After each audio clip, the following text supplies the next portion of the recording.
Have you ever stopped to think about wealth as something more than just, a number in your bank account? What if it's actually a tool for a more fulfilling life? Well, today we're going to explore a really ancient perspective on finance, one that's all about balancing material prosperity with personal and even spiritual well-being. And it's all based on some pretty timeless Vedic wisdom. Let's get right into it. So here's our game plan. We'll kick things off with a big philosophical why behind our financial situations. Then we'll get into the practical how of managing money day to day. After that, we'll explore the incredibly important act of giving. And we'll wrap up by looking at the true purpose of wealth itself. All right, so before we can even talk about the how-to of managing money, Vedic thought says we have to understand the why first. So this first section, it gets right to the heart of a question that I think we've all wondered about at some point. Why are our starting points in life just so incredibly different? I mean, really, think about it. It's a question that's been around forever. Is it just random luck? Is it all about hard work? Or is there maybe something deeper going on here? Turns out, this isn't just a modern puzzle. Ancient thinkers were wrestling with this exact same thing. And yeah, this is not a new question at all. You can look at ancient scriptures like the Bhagavad Gita, and they were tackling it head on. They recognize that our starting blocks in life, whether you're born into abundance or scarcity, often seem to be decided by some force that's frankly way beyond our immediate control. So what's the Vedic answer to this massive question? It all comes down to a concept called Prarabdha Karma. The easiest way to think about it is like, it's the karmic hand you're dealt at birth. It's the portion of your past actions from other lives that's now ripe and ready, and it's shaping your current reality, including your financial reality. Now, this isn't about blame or anything like that. It's simply about understanding where your starting line is. Okay, so if karma kind of sets the stage, it's our actions in this life that write the script. And in this next part, we're going to see how that ancient wisdom gives us a brilliant, and I mean brilliant, framework for managing our money right here, right now. This quote right here from the Shankaracharya of Puri is pretty much the core of Vedic financial thinking. It's all about balance. Not less, not extra. It applies to everything, from ancient rituals to your own monthly budget. See, spending too little on what you truly need is just as bad as spending way too much on stuff you don't. It's all about finding that sweet spot, a kind of strategic moderation.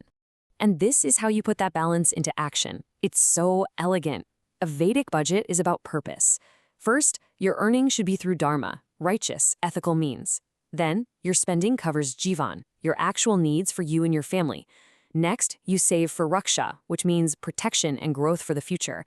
And finally, you set aside a portion for dana, or giving. You see the difference?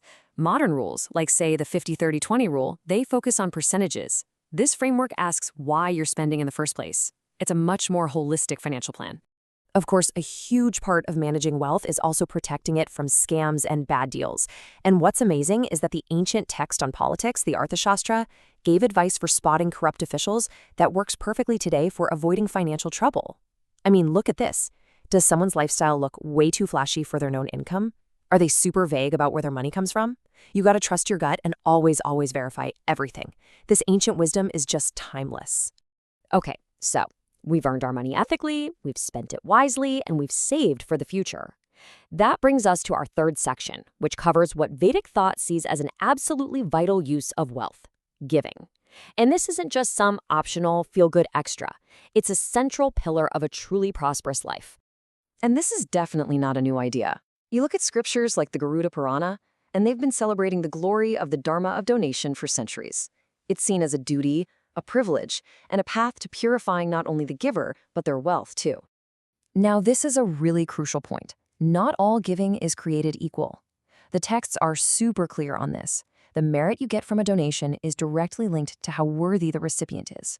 The whole goal is to give where the money will actually do good, to support knowledge, virtue, and real need, and to avoid, just enabling vice or deceit. Think of it as making a high-impact spiritual investment. So what are the returns on that investment? Well, we're not talking about a tax receipt here.